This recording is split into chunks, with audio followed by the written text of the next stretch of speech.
morning. I'm Dan Moyane. This story leads our bulletin at this hour. The search for a fifth mine worker believed to be trapped at Sibanye-Stillwater's Kloof mine near Western area will continue today. 4 workers have been confirmed dead so far.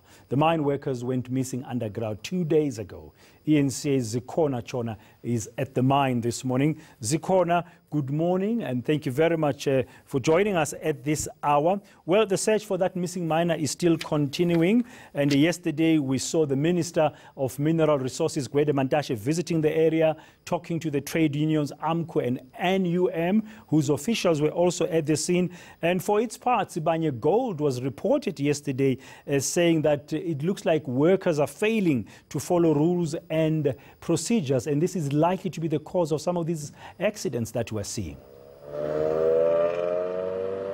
And of course, Bradan, my colleague Malungelo Boy spoke to some of those workers yesterday, and they were saying that they are forced to go into dangerous positions in this mine, and they are forced to work under very dangerous positions. I've also spoken to some workers as I'm arriving here, asking them about the incident, many of them saying that and we can't talk to you on camera, but what we can tell you is that we work under very tough conditions. Gwede Mantashe arriving here last night and addressing the media at around 8:30 in the evening, saying that the fact that workers are able to speak up for themselves is a good sign that they are finding a voice in the conditions that they're working under, and that mine bosses need to listen to workers in terms of them saying that they are not willing to go into certain conditions in terms of what they are expected to do for the mine bosses. So what we know is happening right now, Bradan, is that the search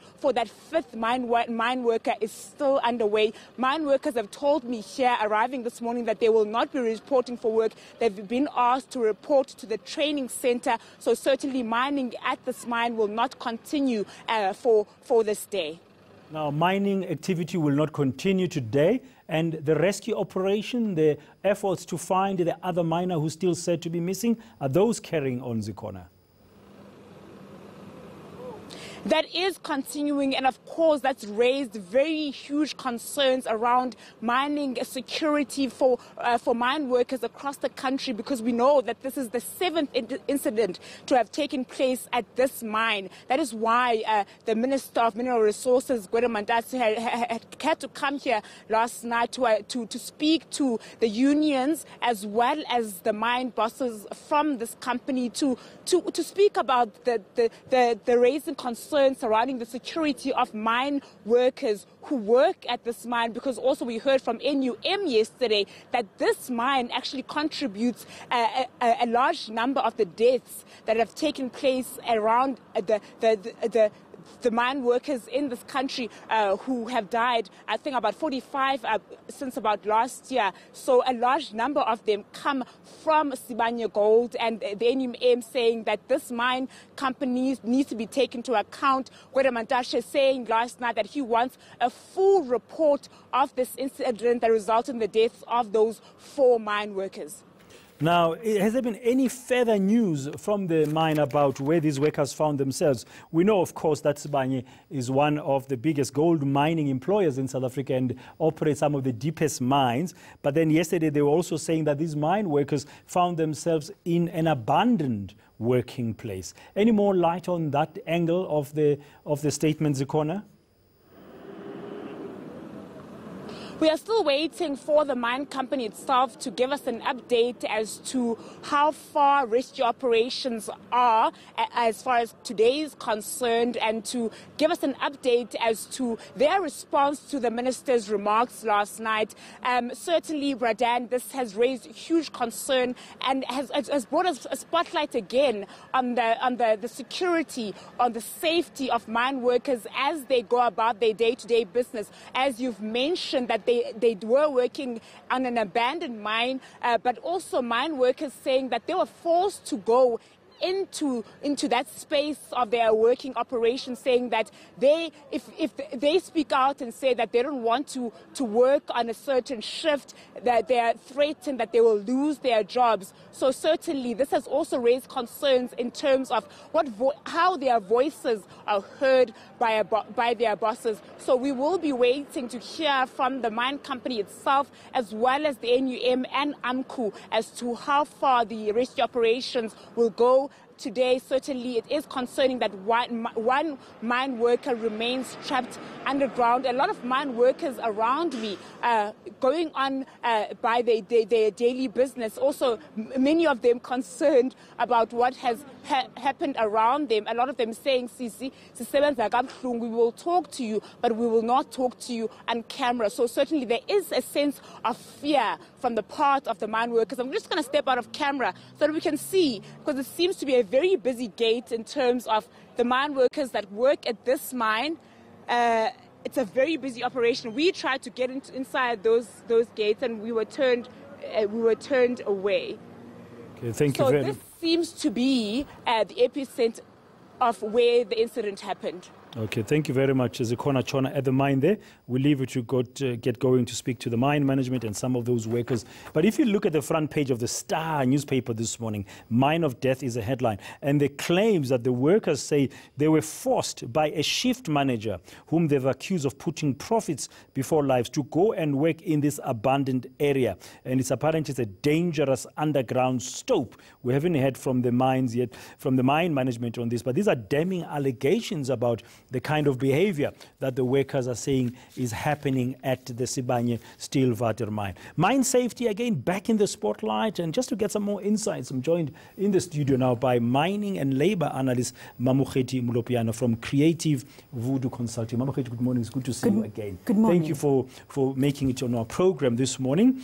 I mean, we hear the same kind of stories all the time. I mean, last month, 7 miners died in Carltonville at one of the Sibanye-Stillwater mines. And now we hear the minister going there, Gwedemanta, saying, please protect mine workers. Trade unions saying, you know, we feel threatened, we're being intimidated because they're chasing profits. Yes, it's going to be hard really for the company to come back from this one. I say this for a number of reasons. To legislature that really emphasizes the importance of safety and enforcing it. And I think the spotlight, not only is it on Sibanye, because as of now, there are about 20 mine workers who have died in their operations this year alone, where an industry is saying we have adopted an approach called zero harm. Well, it seems that is not working, particularly for this particular mining company. Secondly, the legislatures that I'm talking about is the Mine and Health and Safety Act of the DMR and the Occupation Health and Safety Act that is enforced by the Departments of Labor.